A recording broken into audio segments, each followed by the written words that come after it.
Hello, everyone, and welcome back to Daily 5-Minute English. Today is episode 5. That's a fair point.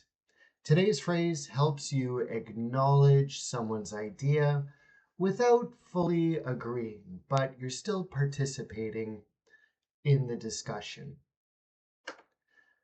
That's a fair point. So you can acknowledge, you can show that you're listening before responding. And this phrase lowers tension immediately. So it helps you be constructive when disagreeing without starting an argument because people want to be listened to. So when disagreeing, or when you listen to something that isn't quite right, you can say, that's a fair point, but. And we don't want to jump into but. That's a fair point, but we may need to look at the long-term impact. So we're giving a suggestion or a very gentle disagreement, but also showing we respect what you just said. For the pausing here, it's important to pause after point. That's a fair point, but we may need to look at the long-term impact. If you say that's a fair point, but that means I'm not really listening, I'm trying to be polite, but I don't agree with you. That's a fair point, but we may need to look at the long-term impact.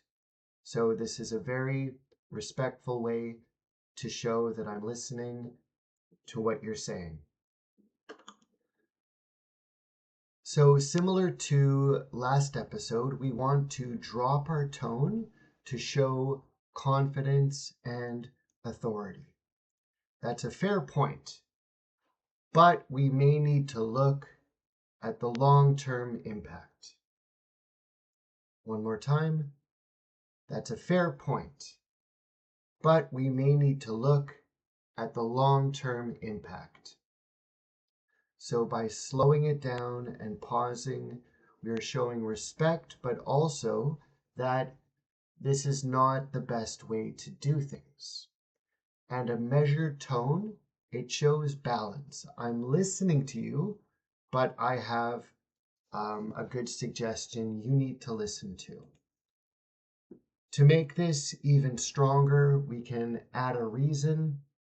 That's a fair point, but we may need to look at the long-term impact because here it affects our overall strategy, because we don't have the budget, because our competitors are doing this, or because there's environmental concerns. There's many reasons we can put in there. Please practice saying them, and you can put them in the chat room as well. So that's a fair point, but we may need to look at the long-term impact because it affects our overall strategy. Today's takeaway, that acknowledgement or pausing after point reduces resistance. It helps collaboration, and tone keeps the discussion productive. Instead of insulting or hurting someone's feelings, you can work together even when you disagree. Okay, everybody, I hope you enjoyed today's episode. We'll see you next time on 5-Minute English. Goodbye.